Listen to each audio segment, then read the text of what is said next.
صحیح بخاری حدیث نمبر 6۔ رمضان المبارک میں جبرائیل علیہ السلام کا وحی لانا۔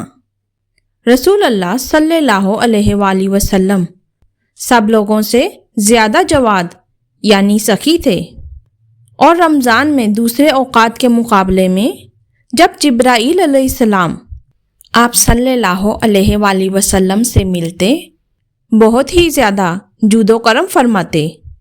جبرائیل علیہ السلام رمضان کی ہر رات میں آپ صلی اللہ علیہ وآلہ وسلم سے ملاقات کرتے تھے اور آپ صلی اللہ علیہ وآلہ وسلم کے ساتھ قرآن کا دورہ کرتے۔ غرض نبی کریم صلی اللہ علیہ وآلہ وسلم لوگوں کو بھلائی پہنچانے میں بارش لانے والی ہوا سے بھی زیادہ جود و کرم فرمایا کرتے تھے۔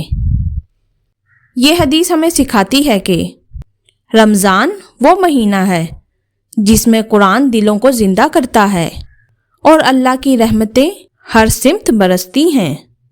نبی صلی اللہ علیہ وآلہ وسلم کی سنت یہ ہے رمضان میں عبادت کے ساتھ ساتھ سخاوت کو بھی بڑھایا جائے، کیونکہ اصل روزہ وہ ہے جو دلوں کو نرم کر دے۔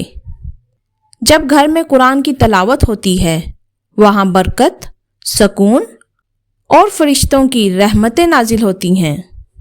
سخاوت صرف دینے کا نام نہیں بلکہ مسکراہٹ، آسانی اور بھلائی بانٹنے کا نام ہے، اور یہی رمضان کا اصل پیغام ہے۔ جو رمضان میں قرآن سے جڑ جائے وہ سارا سال اللہ کی حفاظت اور برکت میں رہتا ہے۔ دعا کرنا نہ بھولیں۔ اے اللہ، رمضان میں ہمیں قرآن سے محبت، عمل کی توفیق اور بے لوث سخاوت عطا فرما۔ ہمارے دلوں کو روشن کر، ہمارے گناہوں کو معاف کر اور ہمیں اپنی رحمتوں کا حقدار بنا۔ آمین ثم آمین۔